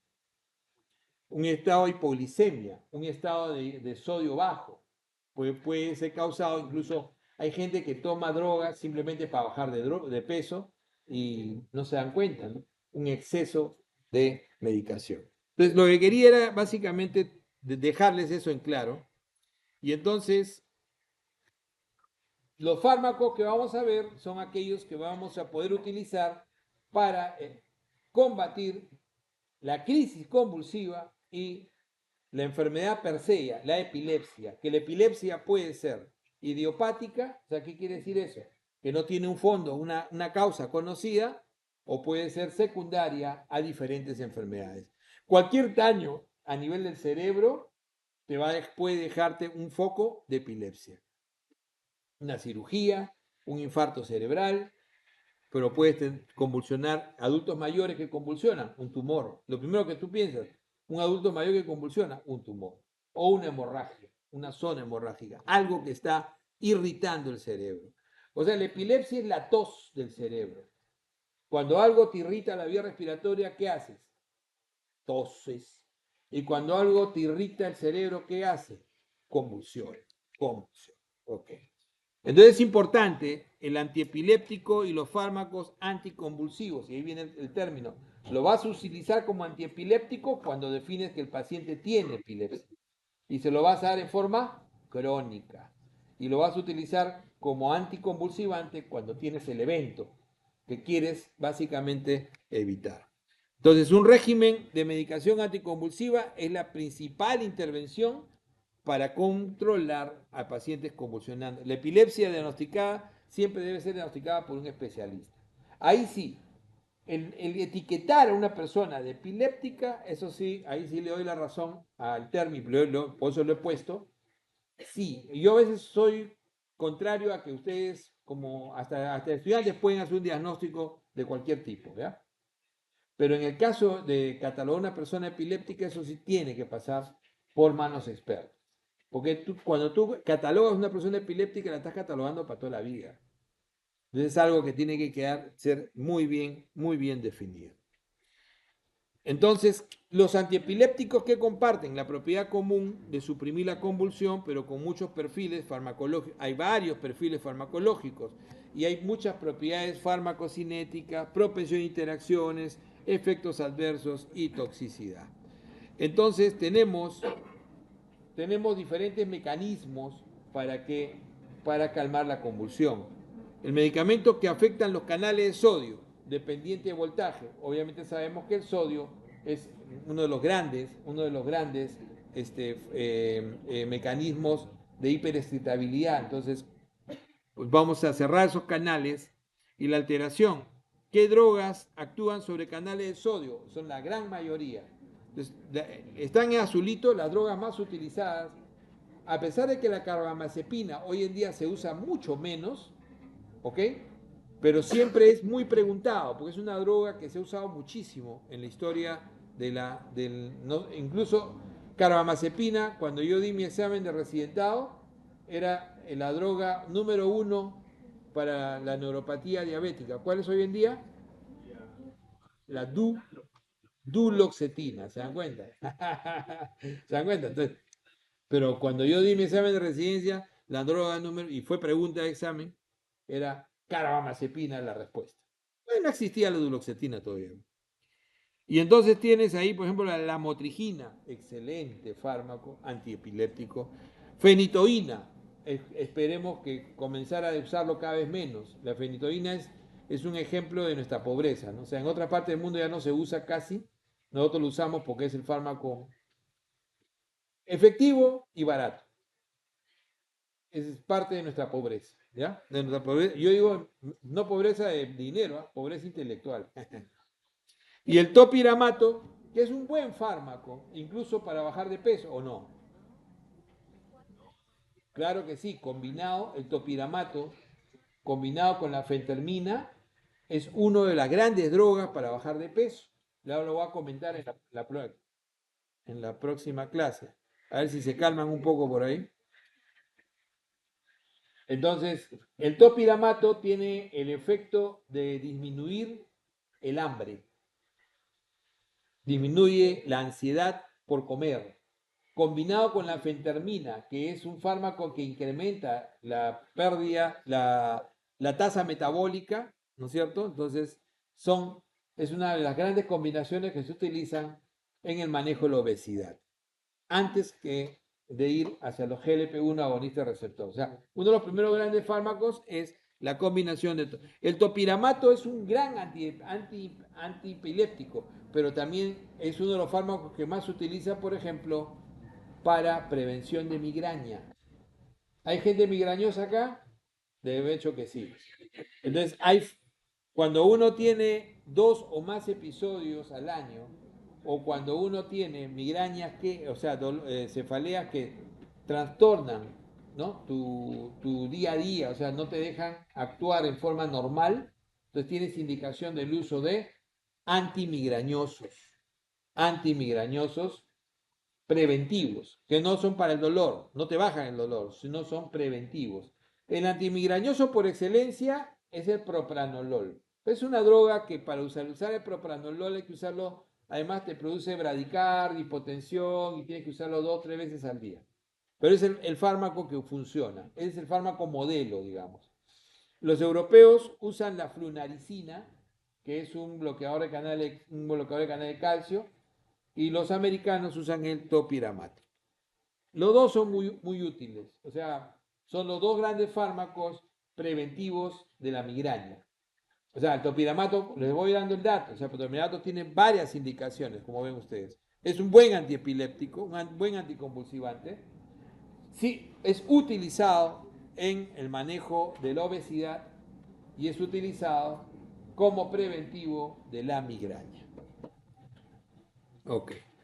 Entonces, fármacos que afectan corriente de calcio, no son muchos, ¿ya? Neuronas que es básicamente componente integral de los circuitos tálamo-corticales, ¿no? Y tienes ahí la etosuximida, que con 3 cruces, su mecanismo fundamental es corriente de calcio, y la etosuximida es importante porque es el fármaco de elección en las crisis de ausencia.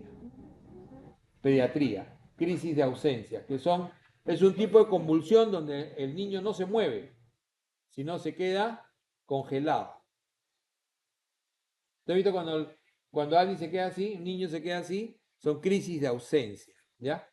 De repente has visto un adulto cuando le da un infarto cerebral, un tía, y se quedan congelados. ¿No has visto nunca eso? Hay programas de televisión donde famosos, ¿no? Famosos que están hablando, de repente se quedan. Hay un famoso, exacto, así como el chavo, ¿no? Una vez mi suegra, diabética, que para descanse, le dio un tía, ¿no? Y estaba con mi hijito tendría 3 años, ¿no?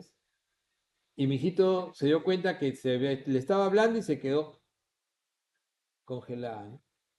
Y mi hijito fue y me buscó yo estaba trabajando y me dijo, papá, la Machi, le decía a su abuela, la Machi se colgó. Dije, se colgó, se congeló, pues, ¿no? La pantalla, ¿no? Término ya que pues mi hijo, hasta el día de hoy todo es informática, ¿no? El hombre trabaja haciendo código. Ya. Ya era, desde chiquito era todo, la Machi se colgó. Se colgó, fui y estaba haciendo su tía, ¿no? Y ya estaba recuperando. Había hecho su. su pequeño infarto cerebral. ¿Quieren ver alguna vez eso? Vean un video en YouTube. eh, Riestra, que es un gran político que tuvimos, ¿no? Ya falleció. Entrevista a Riestra, dice hay una entrevista donde Riestra, y pongan ahí, se queda, le da un infarto cerebral. Y él, en plena entrevista, se queda Riestra, se queda ahí, y el tipo se recupera y vuelve a la misma idea. Tenía dos cerebros, ¿no? El Vallareste tenía dos cerebros. La gabapentina, uno de los grandes fármacos que vamos a utilizar en dolor. Gabapentina, los anticonvulsivantes son el otro gran grupo de fármacos que nos ayudan a elevar el umbral de dolor, sobre todo los que actúan sobre corriente de calcio. Y entonces acá vas a tener fármacos como por ejemplo la gabapentina, antiguo fármaco anticonvulsivante, que no es un fármaco que se puede usar solito, se suele ser adyuvante. ¿Qué significa un fármaco adyuvante? El concepto, el fármaco adyuvante siempre es el fármaco que ayuda a un fármaco principal. ¿Es importante? Sí, no puede ir solo, no suele ir solo. La gabapentina suele ser, en epilepsia, suele ser un adyuvante, se suele sumar a otro para mejorar el efecto antiepiléptico, ¿se dan cuenta? Pero la gabapentina solita sí es súper útil para disminuir umbrales de dolor en los dolores neuropáticos. Por ejemplo, cuando tú amputas una pierna, mi suegra le amputamos la pierna, diabética, mala diabética, al final murió, ¿ya? Y le decíamos la inmortal. Le decíamos la inmortal, porque nunca iba a estirar la pierna, ya se le habían cortado. Ella se moría de risa, ¿eh? Se moría de risa. A todo el mundo le contaba. ¡No, me hice mierda! Ella era de la familia de mi esposo, ellos son de Barrios Altos, son del rico Barrios Altos, ¿no? Entonces, y, y, y me acuerdo que estaba ahí en Tacna, en esa época mi esposa trabajaba por allá y yo estaba en Lima. Yo había sido jefe en Tacna en emergencia y le habían llevado a emergencia y la querían, me decían que estaba loca, me llamó una enfermera, me dijo, tu suegra está acá, que no sé qué pasa, le digo, pásame con el médico que estaba ahí, que lamentablemente sabía muy poco de medicina, y le digo, hermano, ¿cómo estás? Educado siempre, ¿no? ¿Cómo, ¿cuál es? No, sea, tu suegra está loca, que le dice que le duele la pierna que le han cortado. O sea, el colega, con todo respeto, lo traté, le dije, hermano, te está narrando un síndrome de miembro fantasma. ¿De miembro qué? No tenía la menor idea. Eso pasa en provincia. Le dije, bueno, le dije, hermano, no te preocupes, le digo, de repente nunca lo has visto. Pero ¿cómo es? Le digo, ese es el dolor más horrible que te puedes imaginar. Es un dolor horrible. Le digo, vas a tener que ponerle un poco de fentanilo, le digo, tranquilo, échale y le va a pasar. Y no se nos había ocurrido, porque le habían amputado recién hace un par de años, y no se nos había ocurrido, deberíamos haberle dado gabapentina incluso desde antes de amputar, preventivamente. Hizo el cuadro, es increíble, ¿eh? Es increíble. O sea, cuando yo empecé a hablar con ella, cuando ya viajé, me dijo, quería morir. O sea, era un dolor, pero es un dolor lancinante, increíble. Síndrome de miembro fantasma, es uno de los peores. La gabapentina es un fármaco que previene, por ejemplo, eso. Hoy en día, dentro de estos fármacos, de este grupo, la pregabalina es uno de los que tiene mejor efecto. El problema es costo, o sea, no lo han metido a petitorio. Yo uso la pregabalina hace 500 años y sigue el seguro sin meterla en petitorio. Yo no sé por qué. Todavía dicen que gabapentina es lo mismo. Hay unos genios ahí en IETSI que dicen es el mismo FAR, no, no es lo mismo. Yo le digo así, sinceramente. Mi madre, por ejemplo, tiene síndrome de piernas inquietas. ¿Han escuchado ustedes ese síndrome o no? Ya, pues. Entonces ella, que es más terca, tiene 91 años, mi mamá, es más terca y ahí dice, hijo, ya no tengo nada. La primera vez dije, ¿quieres dejar de tomar? Ya toma. Dejó de tomar una semana y otra vez a las 3 de la mañana. No paran mis piernas. Claro, pues el síndrome de piernas inquietas es así. Entonces, el síndrome de piernas inquietas es un tipo de neuropatía, donde las piernas se mueven sin que tú las puedas controlar, sobre todo durante el sueño. Puede ser tan severo que yo he visto intervención policíaca en parejas, ¿no? Donde la esposa lo denuncia porque el marido la estaba pateando. Y el tipo decía, no, yo te juro que yo nunca... Nada, era síndrome de piernas inquietas. Y eso se ve, ¿ya? Entonces, síndrome de piernas inquietas. La pregabalina es excelente. O sea, yo no digo que la gabapentina no sea mala. Lo malo de la gabapentina es que hay que darlo cada 8 horas. Y la pregabalina es una sola vez al día. ¿Cuál tiene mejor adherencia? Obviamente. Pero no solamente eso. ¿Ah? Yo que he usado gabapentina mucho, les digo que la pregabalina es mucho mejor. O sea, tiene mejor tolerancia, tiene más efectividad. Entonces tenemos ahí. Entonces, estos son los que usan, por ejemplo, tienes los que afectan la actividad GABA, obviamente las benzodiazepinas. Ya sabemos que las benzodiazepinas son antiepilépticos por el efecto GABA, ¿no es cierto? Clobazam, el fenobarbital. El fenobarbital es el antiepiléptico por excelencia, el más antiguo de todos. Es el más potente, pero el que tiene más efectos adversos. Es útil, súper útil. Hay un momento en que tú no puedes controlar la epilepsia, sobre todo de pacientes que tienen gran daño cerebral. Aquellos que han nacido por ejemplo, parálisis cerebral, aquellos que han nacido con muchas secuelas, son chicos que merecen, que tienen una vida útil a veces, pero o sea, a veces la convulsión no los deja. La epilepsia es muy severa y solo podemos controlarlo con fenobarbital. Fenobarbital es, el problema es que tiene grandes efectos adversos, ¿ya? Grandes efectos adversos. Entonces, ya sabemos que las benzodiazepinas como anticonvulsivantes se unen al receptor GABA, facilitan la unión GABA a su sitio de unión de receptor, ¿no? Los que más se utilizan a este nivel, obviamente que ahí viene la apertura de canales de cloro, ¿no? Los que más se utilizan como anticonvulsivantes son el clobazam, el clonazepam. El clonazepam es muy útil sobre todo en las crisis mioclónicas. La convulsión mioclónica es un subtipo de convulsión. Lo más común es en la convulsión tónico-clónica, ¿no es cierto? Pero las mioclonías son movimientos oscilatorios de los músculos y se ve mucho en la epilepsia mioclónica juvenil, que es un subtipo de epilepsia que se puede observar en jóvenes, sobre todo en adolescentes.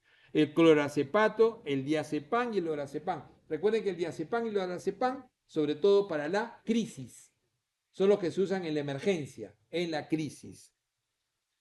Ok. Lorazepam y diazepam, como habíamos dicho, puede usarse incluso ahora nasal. Y es más rápido, es mucho más efectivo, así es. Pero también por vía rectal. Por ejemplo, en el niño, ellos tienen una presentación ya en una jeringuita que es especial. Ya está incluso con su vaselina. El niño está convulsionando, meten adentro. Nadie. Porque, a ver, trata de coger la vena cuando está convulsionando. No se puede. Entonces es muy difícil. Y el midazolam, que es otro, generalmente cuando te falla el diazepam, lo que sigue es el midazolam, ¿ya? Para poder calmar. Si es que se llega a una convulsión que no para después de 5 minutos, entra en estatus convulsivo. Entonces, el problema de las benzodiazepinas es que desarrollan tolerancia, o sea, el uso de benzodiazepinas como fármaco crónico no es ideal, porque tiende a generar tolerancia y eso es lo que básicamente los usamos por eso más en el evento agudo o al inicio de una terapia, ¿no? Básicamente. Ahora, efectos secundarios del uso de benzodiazepinas, obviamente la sedación, la irritabilidad, la ataxia, la depresión, ¿no? Y lo peor de todo, la benzodiazepina puede producir, en la abstinencia, puede producir convulsión también. ¿Ok? Eso también hay que tener en cuenta. Cannabidiol. Útil, recontra útil. Útil, no, es recontra útil. Por ejemplo, ustedes tienen buenos laboratorios de fito, ¿no? Deberían estar produciendo cannabis. Yo pensé que Unión iba a producir y de repente, ¿no? Happy Brownies, así, ¿no? Happy Brownies.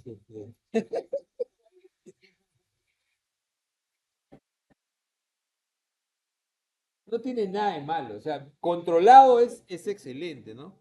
Yo he visto realmente, sobre todo convulsiones raras como el Lennox-Gastaut, el Dravet, pero he visto gente con convulsiones tremendas que con cannabis, con gotitas de cannabis que no podíamos controlar, controlábamos con 3, 4 drogas, con una sola, ¡pic! Tranquilo. Entonces, eso es calidad de vida también, pues, ¿no? También es calidad de vida. Entonces, siempre revísenlo. Como decíamos, vamos viendo algunas drogas. La carbamazepina se usa poco hoy en día, ¿no? Realmente se puede utilizar en convulsiones focales, tónico-clónicas. Y el problema, ¿qué contraindicaciones tiene? Supresión de médula ósea, la suspensión abrupta provoca convulsión de rebote, y la carbamazepina, por ejemplo, ¿dónde está mi lápiz? Se puede asociar a hiponatremia, o sea, sodio bajo, por secreción inadecuada de hormona antidiurética, que es la causa más frecuente de hiponatremia en el ser humano, ¿ya? Entonces puede generar hiponatremia. Y es duro, porque a veces el adulto mayor, solamente por ser adulto mayor, puede hacer CIJAT. Y si tú le sumas una droga que encima puede generar eso, con mayor facilidad lo va a hacer. El fenobarbital, como les decía, es una droga potente, ¿ya? Nunca se utiliza de primera línea, generalmente se utiliza en convulsiones difíciles de manejar, tónico-clónicas generalizadas, estados epilépticos. No se indica, como decíamos, para crisis de ausencia. Generalmente el fenobarbital se utiliza en pacientes con epilepsias crónicas por secuelas severas. ¿Qué cosas son secuelas severas? Niños que nacen lamentablemente con secuelas hipóxico-isquémicas, ¿no? Y que nacen con daño cerebral. Esos niños desarrollan a veces convulsiones que son muy difíciles de controlar. Convulsionan semanalmente, 3 veces por semana. Es dramático para la familia. La fenitoína, la droga quizá más usada en el país, lamentablemente, les digo, produce hiperplasia gingival. Es una droga que debería usarse con dosaje, porque es una droga de rango estrecho. Estas son las drogas que a mí no me gustan, porque son drogas de rango estrecho. ¿Se acuerdan? Habíamos hablado de eso. Rango estrecho que tiene con facilidad, llegas al nivel terapéutico y estás muy cerca del nivel tóxico. Pero si no llegas al nivel terapéutico, no sirve.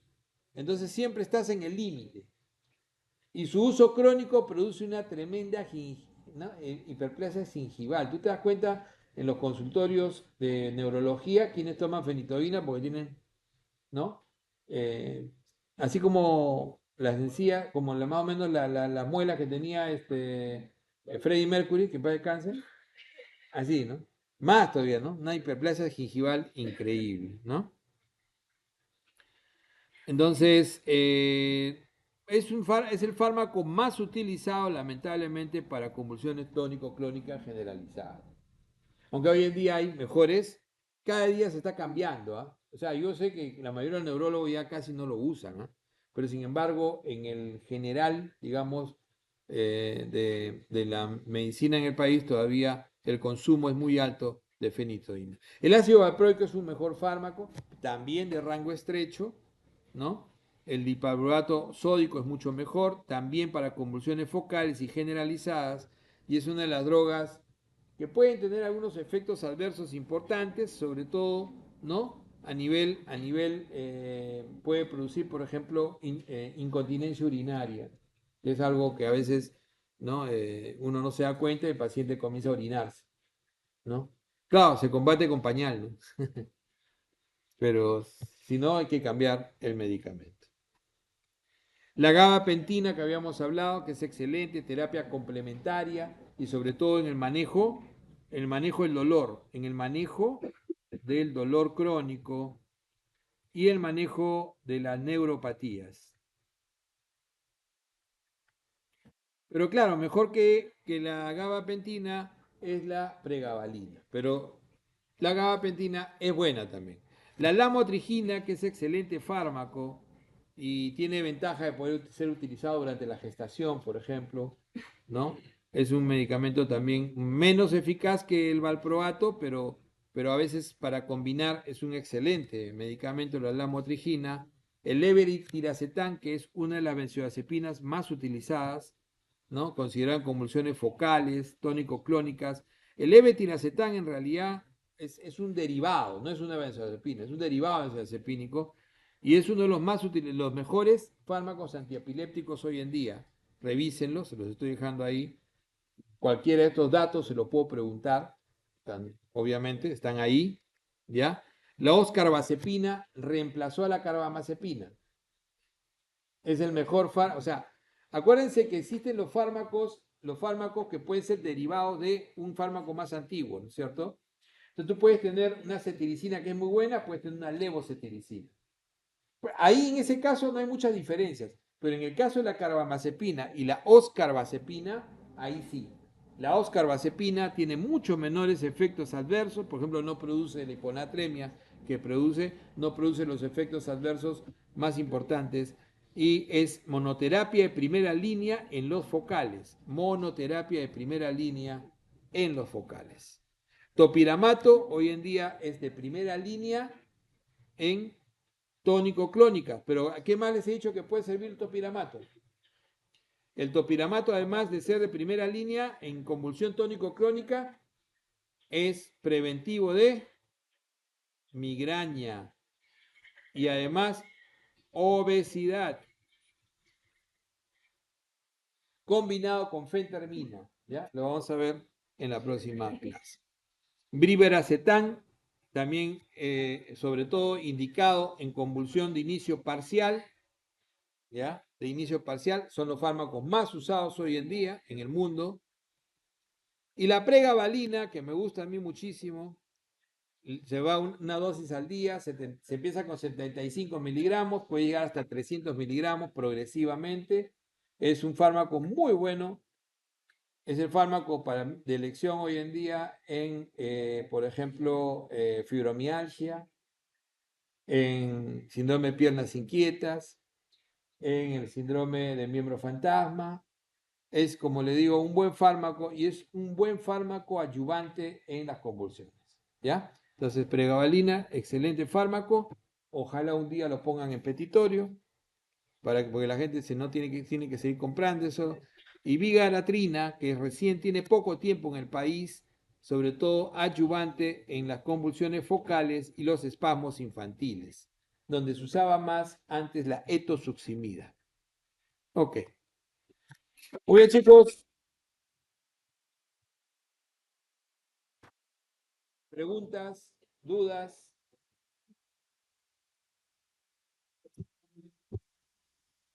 Estamos bien, hemos terminado bien. Sí, pregunta yo, el delegado. Ah, ya. Entonces apago ya la grabación.